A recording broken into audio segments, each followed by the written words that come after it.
Kaikille, se olisi Laurits uuden videon parissa. Tässä videossa me käynnistellään niitä Lego-moottoreita, mistä mä puhuin viime videossa. Ja mennään käynnistelemään. Tästä löytyy 4-sylinterinen. Hyvä. Mun lempimoottori näistä. 1-sylinterinen. Ja turbiini tosiaan myös täältä löytyy. Tosta noin turbiini. Vois eka yrittää käynnistää vaikka tätä 4-sylinteristä tästä. Mutta ruvetaan käynnistää. Elikkäs nyt on imuri päällä. Laitetaan imuri tonne kiinni. Toho. Tollain. Vinkuu aika lujaa. Mulla on tosiaan kickstartti tässä. Ei starttaa. Laitetaan 1 teho enemmän. Kokeillaan nyt, jos starttais. No niin, lähtihän se käymään. Laitetaan vähän lisää tehoa.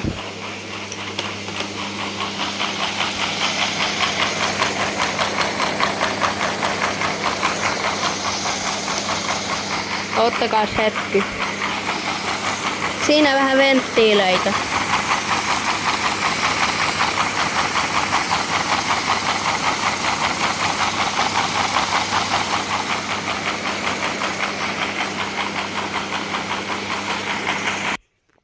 Tässä on nyt, tässä oli mun 1-sylinterinen, tässä oli mun 4-sylinterinen. Mä en tiedä, otetaan se tänne. Tää 4-sylinterinen, koska tätä on jo testattu. Sitten voisi yrittää käynnistää näistä vaikein, eli 1-sylinterinen. Ja tää on oikeesti niin ärsyttävää käynnistää, että oottakaapa hetki. Yritetään sitten vähän käynnistää. Sehän käynnistyy oikeesti helposti, mutta mä luulisin, että olisi ollut paljon vaikeampi.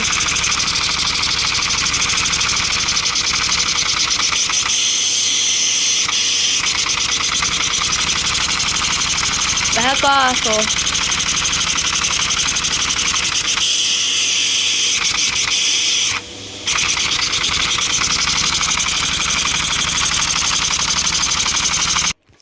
Siis oikeesti mä olisin luullut, että olisi niin paljon vaikeampi käynnistää, mutta tää on mulle kaikista vaikein näistä käynnistää, mutta tämähän käynnistää oikeesti helposti. Eka oli käynnistämään moottori, että kyllä hyvä moottori ja sittenhän meillä on vielä turbiini. Tällähän riittää, tää on tosi tehokas, että ykkösteho riittää jo, että mä laitan tonne noin imuri kiinni ja sitten me pyöräytetään tätä rengasta. Se lähti jo pyörii. Annetaan vähän kaasua.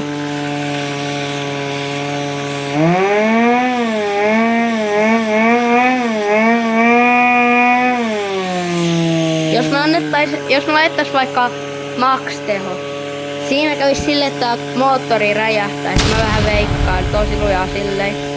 Niin varmaan tapahtuisikin.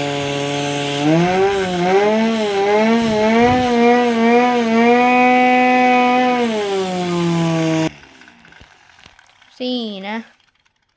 Nyt oikeestikin, tää on jo tuon pirun tehokas tämä moottori.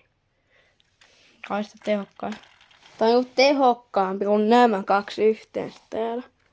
Tää on niitäkin yhteen. Tää on yksin tehokkaampi kuin nämä 2 yhteensä. Mutta vähän mietin tässä mun 4-sylinterissä, että voisin vaihtaa nuo männät erilaisiksi. Niin mä voisin saada tästä vähän tehokkaamman. Venttiilit tosiaan tossa, elikkäs täällä on imusarja. Ilma, tiedätkö, imee. Tietenkin täältä reiästä on läpi tällä, että se imee näitä mäntiä ylöspäin. Kun nämä mäntä menee ylöspäin niin jumihin, silloin tämä venttiili täällä sulkee sen ilman reitin mäntään, että se mäntä voi mennä alas. Ja se on jokaisessa näissä samanlainen. Ja Siinä oli oikeastaan ne kaikki perusteet, miten 4-sylinterinen toimii. Ja niinku tämmöiset venttiilimoottorit. Mutta tässä on sitten turbiini jo aika yksinkertainen, koska mä otan tämä kaasut irti. Se on vaan kaasu.